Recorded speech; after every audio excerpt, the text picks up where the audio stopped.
एक बार बुद्ध अपने भिक्षु के साथ भिक्षाटन के लिए किसी गांव की तरफ जा रहे थे।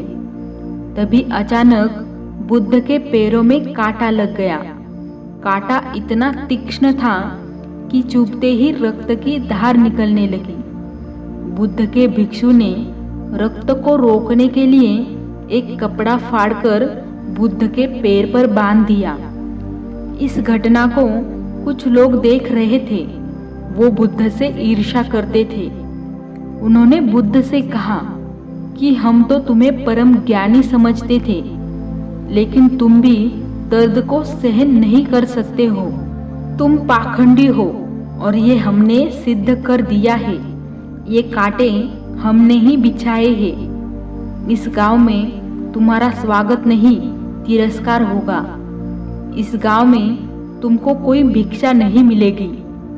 तब बुद्ध ने उन लोगों से अनुरोध किया कि कृपया करके मुझे इस गांव से भिक्षा लेने दो।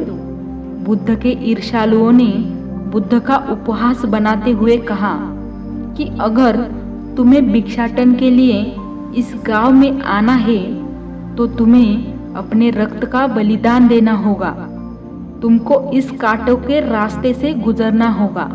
भगवान बुद्ध ने उनकी चुनौती को स्वीकार कर लिया और कांटों के रास्ते पर चलने के लिए अपने कदम बढ़ाने लगे।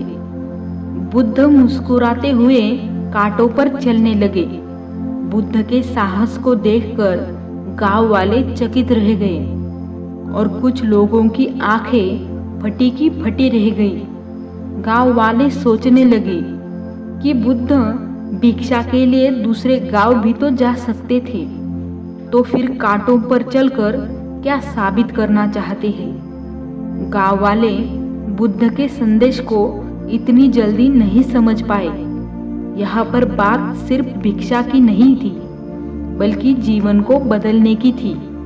गांव वालों की भीड़ में सुमित नाम का एक युवक था, जो बुद्ध पर हो रहे अत्याचार को देखकर द्रवित हो गया। सुमित दौड़कर गया और बुद्ध के सामने से कांटे हटाने लगा।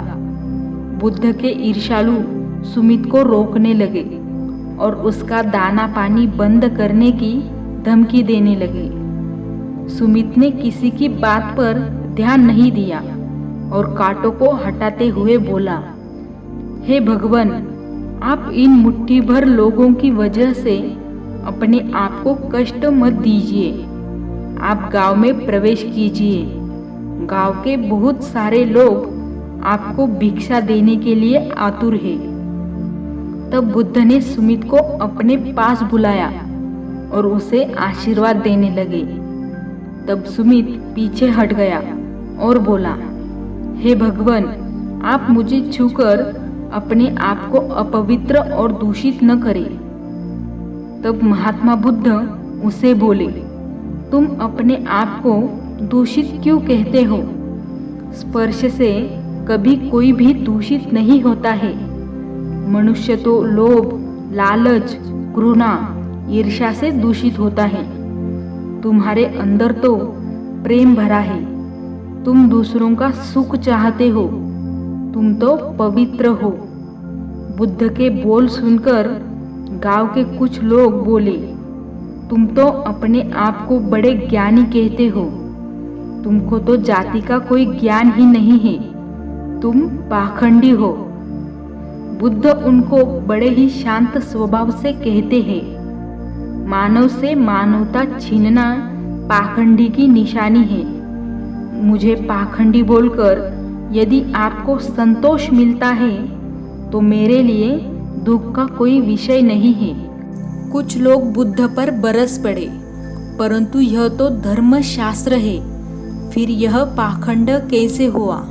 तब बुद्ध कहते हैं, हमारी उत्पत्ति इस सृष्टि में हुई है। नदियों का पानी सभी की समान रूप से प्यास बुझाता है। खुले जंगलों की हवा भी भेदभाव नहीं करती है। खुला आसमान हमारे पिता के समान हमारी परवरिश करता है। सृष्टिकर्ता ने जब कोई भेदभाव नहीं किया है तो फिर हम इंसान कौन होते हैं भेदभाव करने वाले। मानव मानव में भेदभाव करके अपने संबंधों को बिगाड़ता है।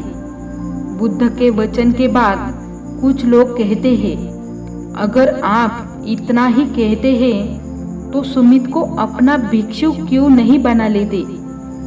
बुद्ध ने कहा, यह तो अच्छा सुझाव है। अगर सुमित तुम चाहते हो तो मेरा भिक्षु बन सकते हो। बुद्ध के आमंत्रण पर सुमित पहला भिक्षु बनता है जो नीची जाति से था।